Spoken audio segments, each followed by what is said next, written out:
Okay, so it's been a while since I did an update video, and I've been out of cell service, so there's going to be a whole bunch of videos at once.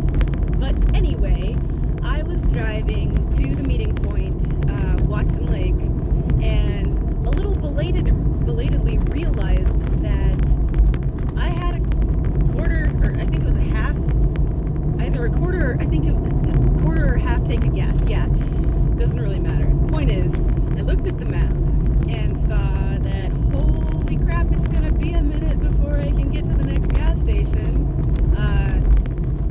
Up until that point, tiny towns on the map having gas stations, even if they're self-serve and weird as far as an American is concerned, was a given. Like, they were just there and they worked. But I noticed the further east I got, at least in between Teslin and Watson Lake, there seemed to be a lot of towns that just straight up didn't seem to exist on the map, didn't seem to exist in real life and only on the map, or existed but had defunct or completely off-season closed gas stations. So, it was also a cell phone dead zone.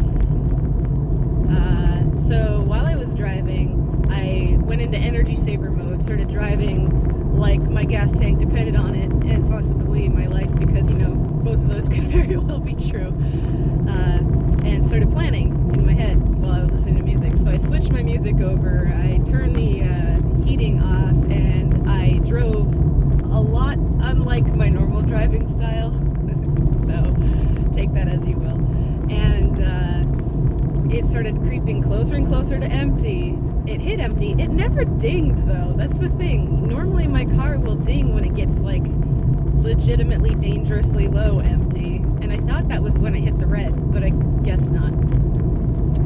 So my plan was to pull over when my car finally gave up on running on empty, pack up my backpacking pack with all of my cold weather gear, tent, water, food, that whole shebang, and just try to hoof it to closer to Watson Lake until I could get into cell phone service, which thankfully, even though I'm being charged roaming, I have the same cell phone coverage here in Canada as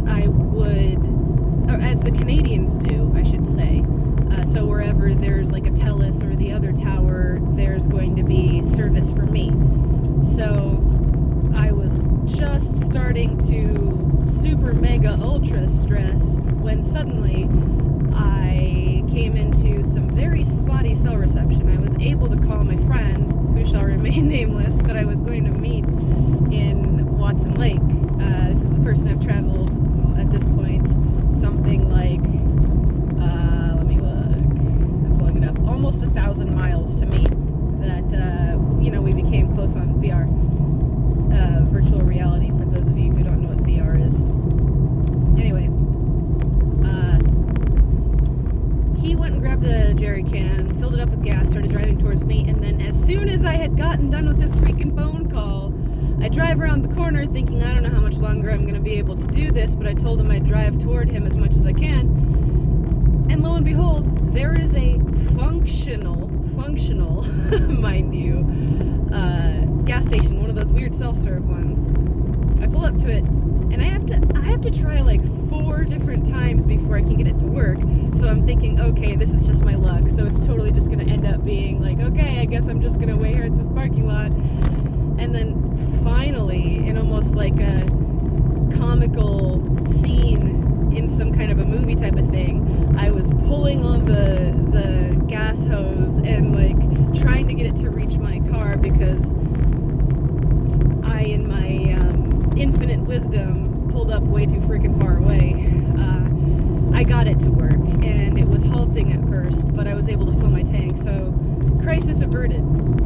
Anyway, meet up with my friend. We go and look at the signpost forest, which is really cool, by the way, and decide to head back west toward Upper Liard and ask about the hot springs. Turns out there aren't any hot springs anywhere near us, so that's great. Hooray. We decide to try to find a camping spot along our route heading south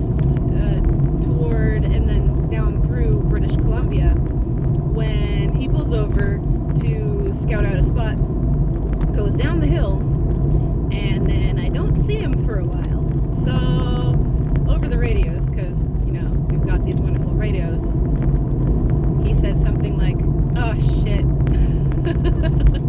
So I drive over to the other side of the road after waiting for him to figure it out, go down, and yep, he is thoroughly and completely stuck in the snow. He's got a little four-door sedan, essentially, and underneath the snow, which legitimately, to his benefit, really extremely did not look deep, there's like a thick layer of ice. So he's spinning, he's stuck. We try to push, we try everything we can. I almost sacrifice husbandman's duffel bag in the valiant yet idiotic effort to get his car out of the snow. Ultimately, it didn't work. I drove into town to try to get help. I went to a rest stop, or not a rest stop, I went to a motel type of area, like restaurant, bar, hotel, which had just opened up and didn't actually have rooms available. They were very helpful at the end of it. I called a towing company around here, BJ's Towing, or whatever, Beejay Towing, I think, and they said, we can help you, but we can't help you tonight. So, looks like you're stuck out there. I talked to the guy at the lodge, the motel, and he didn't have any other ideas himself, but he said he knew a guy, so he gave me the guy's phone number. I called the guy. He said, I'd love to help you, but my wife is actually further in Whitehorse, back where I had just come from. And she's got my truck, so I can't do anything, but I know another guy, so he gave me that guy's phone number. So, I call that guy, I leave a message, give him this whole long explanation, and say, hey, don't worry about it if you can't. We'll be waiting. I gave him my online sign-on name, my, I don't really know what to call it, just like my username instead of my actual name, and I said that will be the password. It's not my actual name, but if you show up and you're starting to talk to us, then we'll be able to tell who you are by using my username. But if you can't, it's cool. We're camped there for the night. We were going on a road trip. It's not exactly like we're gonna not be able to survive the night. Running lights out, just FYI. Looks like I'm gonna have to fix some lights. So so now we're on the road again. After one mishap after another. Oh yeah, and then the soft-sided bag that I have on top of my car, I hulked out on, and the seam on the front passenger side started coming undone. So I had to sew that after just waking up to the tow truck and put duct tape over it and hope for the best. So we're gonna have a handful of things, and this has been one comical adventure so far. Ultimately, I get to hang out with my buddy. We both traveled very far to be able to meet, and this wonderful guy is going to travel across Canada with me as I drive to Boston, ultimately, to pick up a canoe for a very, very wonderful, rather eccentric, awesome older guy who leads a canoe trip every summer for us younger folks. So, it's a custom-made, ultralight, whatever. I think Slipstream was something he mentioned. Canoe that's going to enable him to continue going with us. And I'm fortunately able to have the time, the money, and the motivation to be able to do all of this. We'll see how I feel once I get to the other side of the country. I'm feeling like I'm going to be a lot crustier, a lot grumpier, and